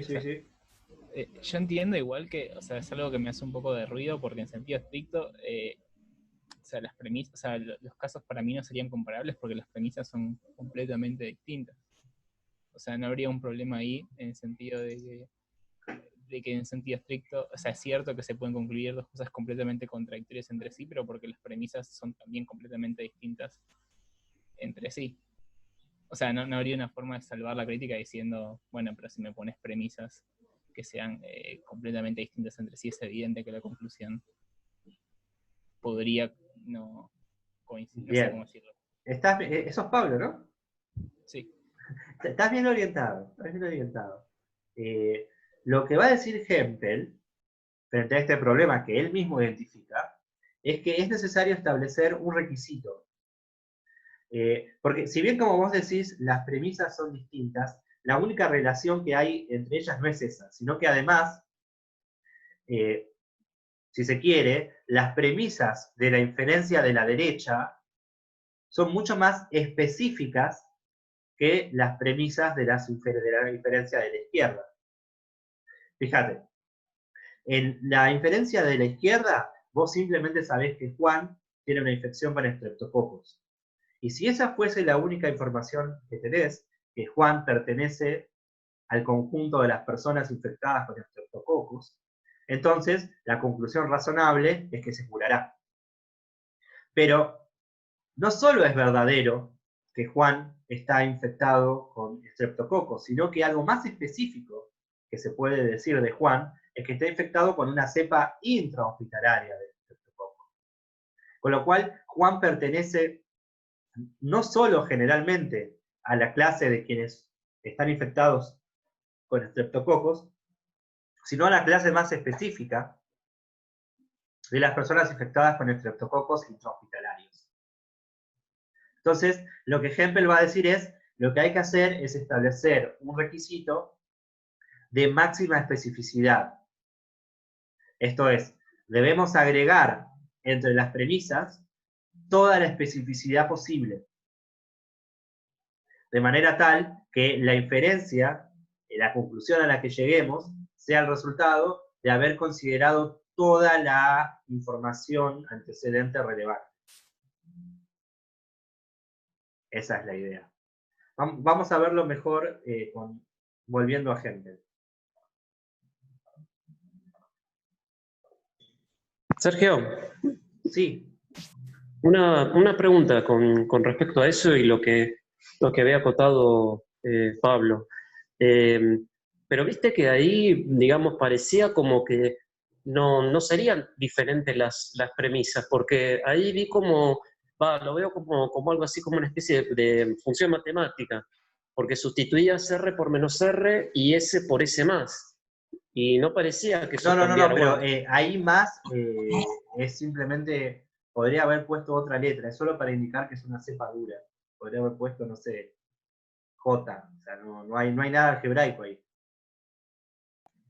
No, está bien, claro, pero por eso digo, digamos, no tiene nada que ver con, acá se está haciendo, digamos, el análisis lógico, esa especificidad de la cepa del estreptococo cambia las premisas, ¿no? Claro, Es eso. o sea, la premisa de que Juan está infectado con un estreptococo intrahospitalario es más específica que la premisa que dice que simplemente está infectado con un estreptococo. Y lo que Hempel quiere sostener es que debemos exigir la máxima especificidad en las premisas para evitar este problema, para evitar el problema de tener explicaciones todas alternativas, con premisas verdaderas en ambos casos, pero con funciones incompatibles, inductivo-estadísticas. Falta poquito para hacer. Falta poquito para ver esto en las palabras de Hempel, ¿no? Dice, fíjense, tenemos ahora dos inferencias que tienen una característica muy interesante. Las premisas de estas inferencias son todas verdaderas. Es más, las premisas son consistentes entre sí, porque lo único que sucede es que la clase de tener una cepa resistente a los antibióticos de estreptococos es una subclase, un subconjunto, de la clase que afecta a de estar afectado por una cepa de estreptococos. Pero todas las premisas de este argumento son verdaderas y consistentes entre sí, y sin embargo las conclusiones son contradictorias. Porque parece, y esto es lo que señalaba Hempel en la cita, que para cada explicación inductivo-estadística que yo ofrezca, es posible construir otra explicación alternativa que apoye la conclusión contradictoria. Esto es algo que no puede suceder en la inferencia deductiva, como vamos a ver inmediatamente. Este es un problema específico de la inferencia inductiva, por una característica que tiene la inferencia inductiva que no tiene la inferencia deductiva. Las inferencias inductivas de este tipo son monotónicas, debería decir acá. Acá hay que corregir. Son monótonas, mientras que las inferencias deductivas en general es monótona. ¿A qué nos referimos con esto? La monotonía de la deducción es la siguiente propiedad. Si un cierto enunciado B se infiere lógicamente de un enunciado A, esto es, se infiere deductivamente de un enunciado A, entonces se inferirá de A en conjunción con cualquier otro enunciado C. Eso quiere decir que la inferencia deductiva es monótona. No importa qué premisas agregue. Si la conclusión B se infiere lógicamente de A, se inferirá de A en conjunción con cualesquiera premisas. Con cualesquiera otros enunciados. Ahora bien, la inferencia inductiva no es monótona. En particular, si yo agrego más información en las premisas, eso puede y generalmente cambia la probabilidad de la inferencia. En particular, la probabilidad de la conclusión en el contexto de la inferencia. Por ejemplo, si yo sufro una infección con estreptococos y soy tratado con penicilina, hay una cierta probabilidad de que me recupere. Pero si agrego la información de que es una cepa resistente, la probabilidad de recuperarme cambia. Y si agrego la información de que tengo 80 años, la probabilidad sigue cambiando. Y si agrego la información de que fui vacunado este año, la probabilidad vuelve a cambiar. No necesariamente cambia siempre en un sentido. Esto quiere decir que la probabilidad de la inferencia puede subir o puede bajar, dependiendo de cuánta información agregue. Y en la medida en que agregue información relevante para la inferencia. Esto es posible solo en la inferencia inductiva, porque es sensible a la información contenida en las premisas. Y esto no ocurre en la inferencia deductiva porque es monótona. Porque si A se deduce de B, se seguirá deduciendo de B cualesquiera premisas se pongan en conjunción con él. Entonces, el diagnóstico de Hempel es que posiblemente tenga que ver con que la clase que es relevante en la segunda inferencia es una subclase más específica de la clase que aparece en la primera inferencia. Uno podría convertir esto en un requisito para la explicación inductivo-estadística que, siguiendo a Carnap, se lo llama como requisito de especificidad máxima o requisito de máxima especificidad. Esto es, nuevamente, pregunta típica de final, ¿cuál es la salida que ofrece Hempel al problema de la ambigüedad explicativa? Un requisito, el requisito de máxima especificidad que toma de Carnap. Y lo que establece este requisito es que en el explanans debe estar toda la información relevante en el contexto de una explicación inductivo-estadística. De manera tal que si yo agrego una nueva pieza de información, entonces la probabilidad cambia. Ahora, ¿cuál es la clase máximamente específica? Es algo relativo. En particular, es relativo al estado actual de conocimiento. Al momento actual de conocimiento, creemos que hemos establecido todas las premisas relevantes para la inferencia, por ejemplo, de si Juan se va a recuperar o no. Pero nuestro estado de conocimiento puede cambiar en el futuro, y posiblemente cambie, de manera que nueva información se vuelva relevante para la inferencia. Por lo tanto, esto establece una característica distintiva de la explicación inductivo-estadística, distinta de la explicación deductiva, y es que la explicación inductivo-estadística es relativa al estado actual de conocimiento. Si se quiere, es epistémicamente relativa. Si obviamos este problema, o sea que si aceptamos el requisito de máxima especificidad, la explicación se vuelve relativa a nuestro estado epistémico actual. Obviando ese problema, podemos mostrar cómo concluir podemos mostrar que el requisito de máxima especificidad resuelve el problema de la ambigüedad explicativa, aunque sea de una manera puramente lógica, ¿no? Bien, eso es todo lo que quería contarles hoy. Podría seguir, le dedico mi vida a esto, los últimos 15 años, al menos, a la explicación. Pero prefiero que se queden con esto a los fines del parcial domiciliario, que es lo que se viene lo más intenso. Yo le voy a avisar a Alejandro que solo vimos el modelo de cobertura legal, y quedará para el final, y para la investigación que ustedes quieran desarrollar en el futuro, ver los modelos post-hempelianos de explicación científica.